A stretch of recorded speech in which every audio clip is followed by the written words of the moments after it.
Sai Satcharitra. Chapter 35, Tested and Never Found Wanting, Kaka Mahajani's Friend and Boss, The Insomnia Case, Bala Patil Nuwaskar. This chapter also continues the subject of the importance of Udi, and it also gives two cases in which Baba was tested and not found wanting. Preliminary. In spiritual matters or endeavors, sectarianism is the greatest bar to our progress. Those who believe that God is formless are heard saying that to believe that God has a form is an illusion and that saints are merely human. Then why should they bow before these saints and offer Dakshina? Persons belonging to other sects will also raise objections and say, why should we bow and offer allegiance to other saints since we have our own Sadgurus? Similar objections regarding Sai Baba have been heard before and are heard even now. Some said that when they went to Shirdi, Baba asked for Dakshina from them. Is it good that saints should collect money in this fashion? If they do so, where is their sainthood? They asked. But there are many instances where men went to Shirdi to scoff, but remained there to pray. Two such instances are given below. Kaka Mahajani's friend. A friend of Kaka Mahajani's was a devotee of God without form and was averse to idolatry. Out of curiosity, he agreed to go to Shirdi with Kaka Mahajani on two conditions, that he would neither bow to Baba nor pay him any dakshina. Kaka agreed to these conditions and they both left Bombay on a Saturday night and reached Shirdi the next morning. As soon as their feet touched the steps of the masjid, Baba, looking at the friend from a distance, addressed him with sweet words. "Oh, welcome, sir." The voice in which he said these words was a very peculiar one. It resembled the voice of the friend's father. It reminded him of his departed father and sent a joyous thrill through his body. What an enchanting power the voice had. Rather surprised, the friend said, "This is no doubt the voice of my father." Then he went up and, forgetting his resolution, placed his head upon Baba's feet. Then Baba asked for Dakshina from Kaka twice, once in the morning and again at noon. The friend whispered to Kaka, "Baba asked for Dakshina from you twice, I am with you, yet why does he omit me? Why don't you ask Baba himself?" was Kaka's reply. Baba asked Kaka what his friend was whispering, and then the friend asked Baba himself whether he should pay any Dakshina. Baba replied, "You had no mind to pay, so you were not asked. But if you want to pay now, you may." Then the friend paid 17 rupees as Dakshina, the same amount that Kaka paid. You do away with and destroy the wall, sense of difference between us, so that we can see and meet each other face to face.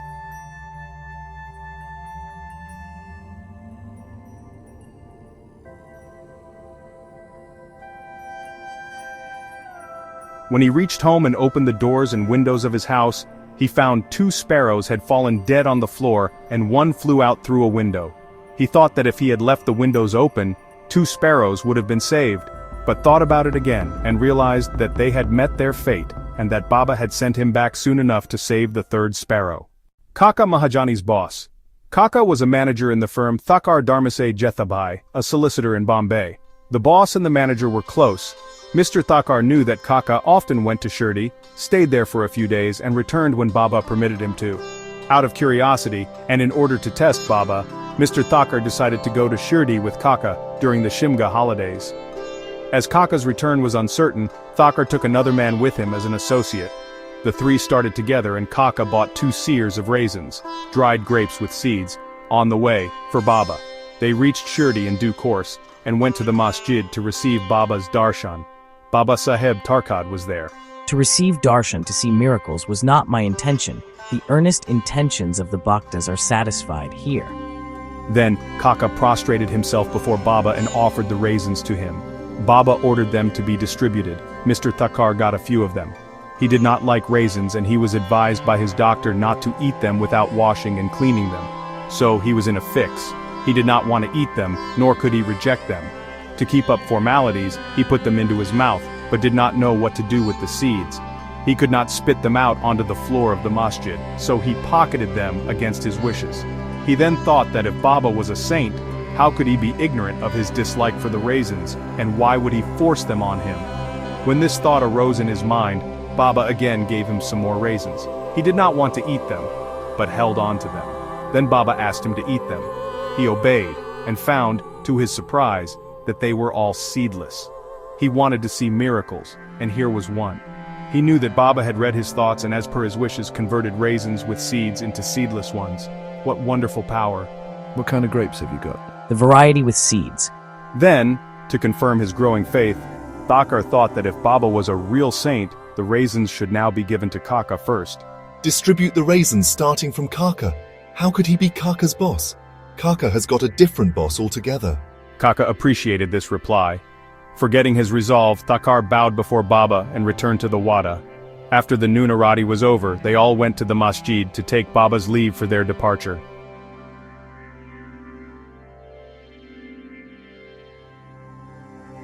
There was a fickle-minded gentleman. He had health and wealth and was free from both physical and mental afflictions, but he took on needless anxieties and burdens and wandered here and there, thus losing his peace of mind.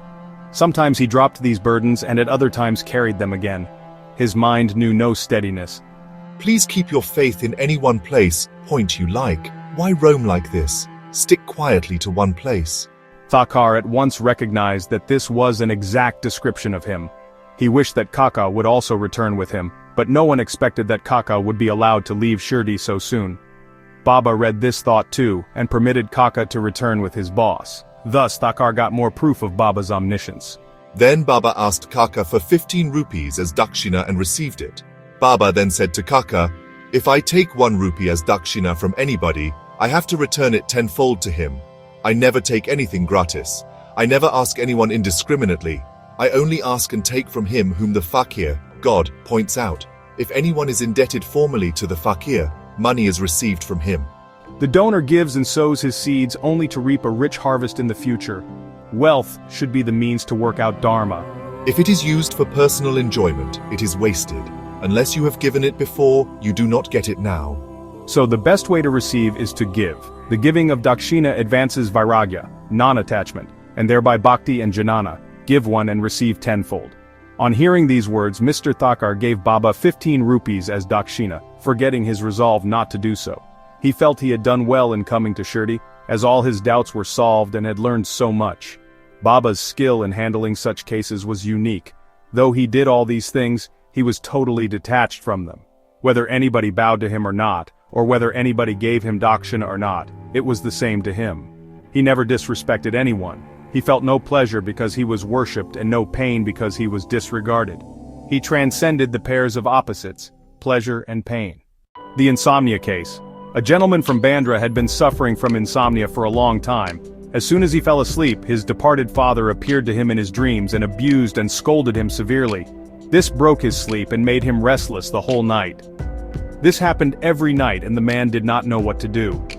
One day he consulted a devotee of Baba about this. The devotee recommended Udi as the only infallible remedy he knew.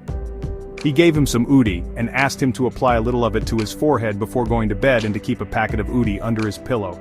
He tried this remedy and found to his great surprise and joy that he got sound sleep, and that there was no disturbance of any kind. He continued the remedy and always remembered Sai Baba. Then he bought a picture of Sai Baba which he hung on the wall near his pillow and worshipped it daily.